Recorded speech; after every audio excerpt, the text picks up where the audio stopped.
Halo teman-teman semuanya, kita berjumpa lagi dalam seri video filsafat untuk pemula. Nah, teman-teman mungkin masih ingat yang terakhir kali kemarin kita membahas mengenai postmodernisme. Nah, kali ini kita akan membahas isme lainnya yang seringkali berseberangan dengan postmodernisme. Aliran ini bernama strukturalisme. Tapi sebelum saya mengajak teman-teman berdiskusi tentang strukturalisme, saya ingin bertanya dulu seperti biasanya. Teman-teman, apakah teman-teman pernah merasa bahwa dunia kita ini atau kehidupan kita ini penuh dengan simbol-simbol dan pola yang tersembunyi di balik segala sesuatu yang kita lihat dan dengar?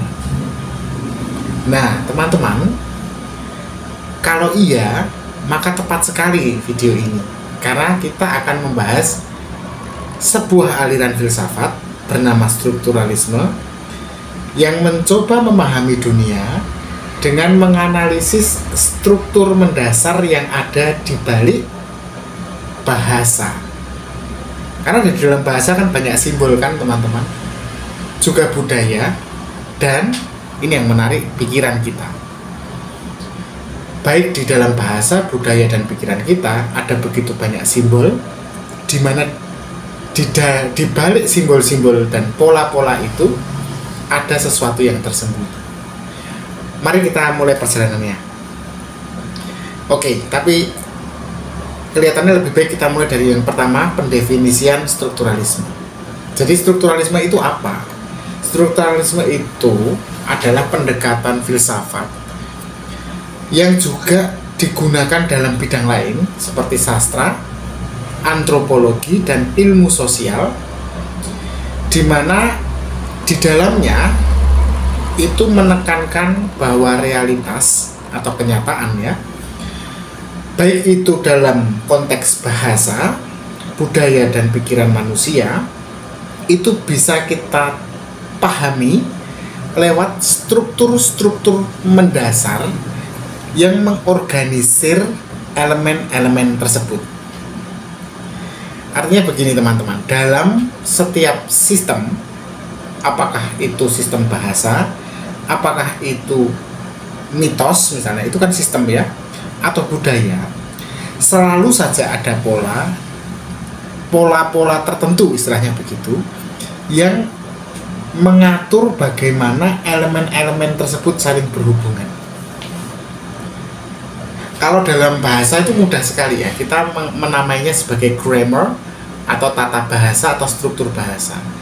Tapi ternyata itu nggak hanya dalam bahasa teman-teman, tapi juga dalam mitos, dalam budaya, bahkan dalam pikiran kita itu ada sesuatu struktur yang mengatur di mana simbol-simbol itu ditempatkan. Seperti kalau bahasa itu, struktur atau tata bahasa itu kan mengatur subjek di mana, predikat di mana, objek di mana, gitu loh.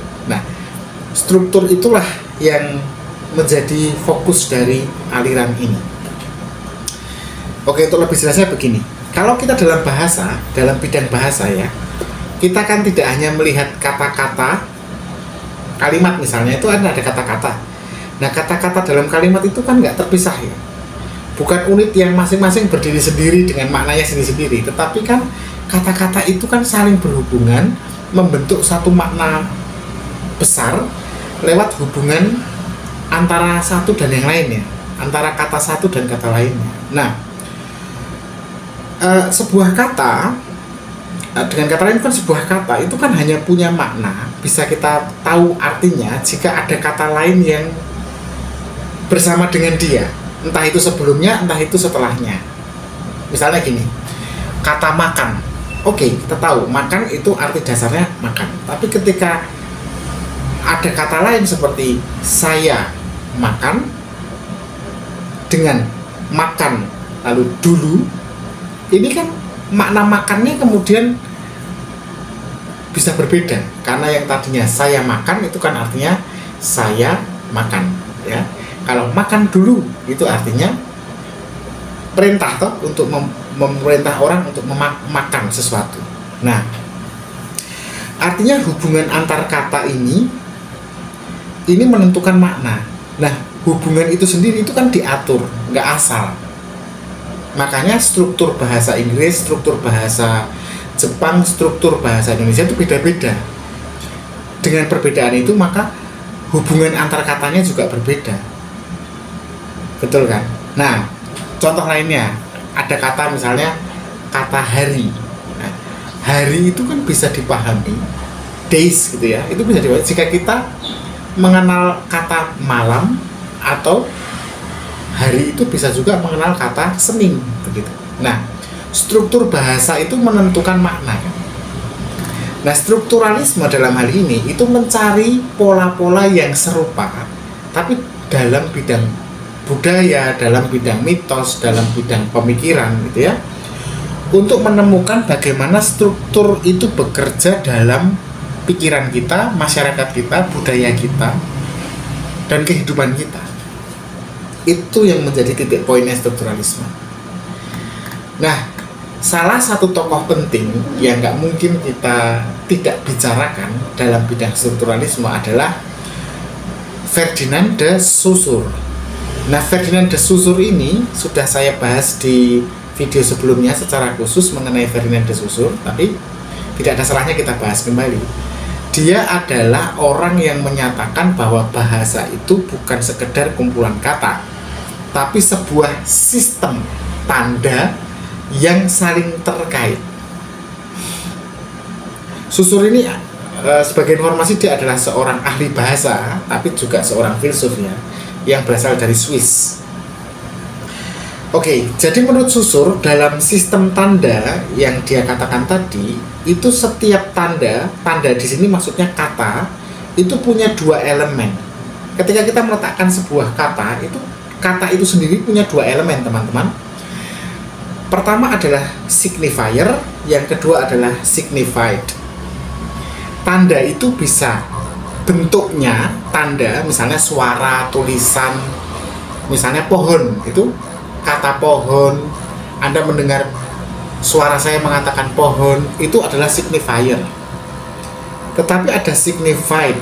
Signified itu ketika saya ngomong pohon, Anda mendengarkan kata pohon, di dalam otak Anda ada signified, teman-teman. Ada gambaran pohon di dalam otak teman-teman. Nah, itu yang disebut signified, atau makna yang ditunjukkan oleh signifier itu tadi. Kayak, nah, untuk memberi contoh lainnya, misalnya saya sebut kata anjing misalnya. Kata itu sendiri kan kata yang Anda dengar dari suara saya, atau saya tulis kata anjing. Nah, Anda bisa membaca tulisan itu ANJING. Nah, itu adalah signifier.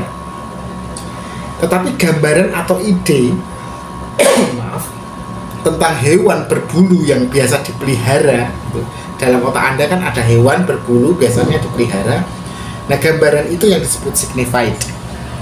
Nah, makna sebuah kata hanya bisa dimengerti jika ada perbedaan kata itu dengan kata yang lain dalam suatu sistem bahasa.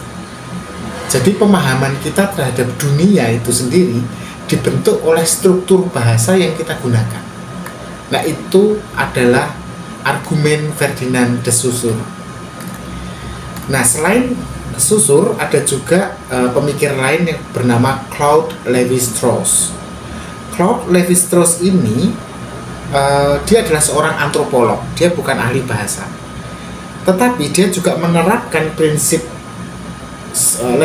Saussure ini tentang strukturalisme, tapi dalam konteks studi tentang kebudayaan dan mitos. Menurut Lévi-Strauss, mitos dan cerita rakyat, folklore gitu ya, itu sebenarnya bukan kisah acak atau individual yang berdiri sendiri-sendiri, tapi antara mereka itu ada struktur tertentu yang juga ditemukan dengan bentuk yang sama, pola yang sama di berbagai budaya yang lain. Meskipun ceritanya beda, mitosnya beda, tapi strukturnya itu sama. Dari situ dia percaya bahwa mitos-mitos di seluruh dunia itu sebenarnya punya pola serupa yang mencerminkan struktur dasar pemikiran manusia secara universal. Misalnya begini, untuk menjelaskannya ya, dalam banyak mitos misalnya, kita kan sering melihat ada pembagian jelas ya antara yang baik, tokoh baik dan tokoh jahat, antara yang teratur dan yang kacau balau gitu ya, antara manusia dan alam. Ini kan mau itu mitos dari India, mau mitos dari Indonesia, mitos dari Eropa, itu kan punya pola yang sama seperti itu. Nah, strukturalisme menurut Levi-Strauss itu bisa membantu kita memahami bagaimana manusia itu mengorganisir dunia dengan konsep-konsep biner. Biner itu yang mendua ini tadi loh ya, baik jahat, teratur kacau, manusia dan alam. Nah, struktur konsep-konsep biner yang tergambar atau direpresentasikan dalam mitos itu tadi, itulah gambaran cara manusia mengorganisir dunia. Dengan menganalisis pola-pola seperti itu kan sebenarnya kita bisa mengungkap ya teman-teman, struktur mendasar dari cara manusia berpikir dan bagaimana budaya-budaya itu berkembang. Nah, lalu kalau kita letakkan strukturalisme dalam kehidupan sehari-hari kita, bagaimana memahaminya? Ya, intinya begini. Di sekitar kita itu sadar atau tidak ada banyak sekali struktur yang membentuk bagaimana kita berinteraksi dan berpikir. Kalau kita melihat streaming video YouTube misalnya, kita kan sering melihat iklan. Ya, ada iklan kan sering itu dalam jeda, atau di televisi lah ada iklan. Atau misalnya di jalan kita melihat papan reklame iklan. Nah, kita sebenarnya teman-teman bisa melihat bagaimana elemen-elemen tertentu disusun di dalam iklan itu. Kan ada simbol-simbol tertentu yang disusun untuk mempengaruhi cara kita berpikir mengenai suatu produk. Demikian pula kalau kita melihat media sosial, di mana setiap kata, caption misalnya, gambar, dan video yang diposting itu kan sebenarnya saling terhubung dan semacam membentuk makna tertentu berdasarkan konteksnya.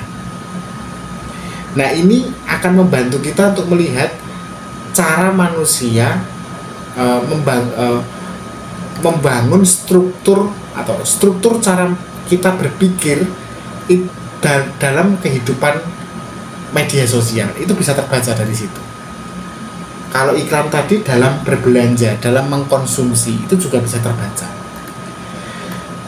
Atau contoh lainnya, dalam budaya populer misalnya, kita kan sering melihat cerita ya, cerita film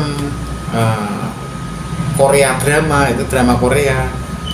Nah, kalau kita melihat struktur narasinya atau struktur ceritanya, itu coba dilihat, itu punya pola yang sama. Ada konflik yang perlu diselesaikan, ada pahlawan yang harus mengalahkan musuh, ada orang baik yang awalnya dikalahkan tapi akhirnya menang. Itu kan polanya ketebak sebenarnya. Nah, semua itu contoh bagaimana struktur mendasar itu bekerja dalam kehidupan kita, meskipun sebenarnya kita seringkali tidak menyadarinya. Nah, itulah kenapa strukturalisme penting. Dia penting karena mengajarkan pada kita untuk melihat lebih dalam daripada sekedar permukaannya saja. Ketika kita memahami struktur yang mengorganisir bahasa misalnya, budaya dan pikiran kita akan menemukan pola-pola sebenarnya yang sebelumnya tidak kita sadari. Dengan begitu kita punya wawasan yang lebih luas dan dalam tentang bagaimana dunia kita ini dibentuk dan bagaimana kita berinteraksi dengan dunia semacam ini. Apalagi di masa modern hari ini ya, di mana informasi polanya juga sama, seolah-olah membentuk cara manusia berpikir. Nah, dari situ kita sebenarnya kalau memahami struktur-strukturnya itu bisa membantu kita untuk lebih kritis ketika ada berita informasi yang masuk atau memapar kita. dimana kita dengan mudah juga menebak apakah ini sebuah narasi, framing, atau apapun itu. Nah, kalau nggak percaya, teman-teman bisa coba menganalisis cara media menyusun beritanya atau cara media membuat sebuah iklan. Di situ teman-teman pasti bisa melihat semakin jelas bagaimana kesemuanya itu sengaja, secara intensional dibangun untuk membentuk persepsi kita. Baiklah teman-teman, saya pikir cukup sekian ya pembahasan kita tentang strukturalisme. Satu hal yang jelas, strukturalisme mengajak kita untuk melihat dunia sebagai sebuah jaringan tanda-tanda, simbol-simbol yang terorganisir mengikuti pola-pola tertentu atau pola-pola khusus yang lebih besar. Nah, dengan memahami struktur di balik bahasa, budaya, dan pikiran kita atau pikiran massa, pikiran banyak orang, kita sebenarnya bisa mendapatkan wawasan yang jauh lebih mendalam tentang dunia kita ini. Nah, kalau ada kekurangan dalam penjelasan saya, silahkan tambahkan di kolom komentar ya. Terima kasih, kita ketemu di video selanjutnya, tetap berpikir kritis.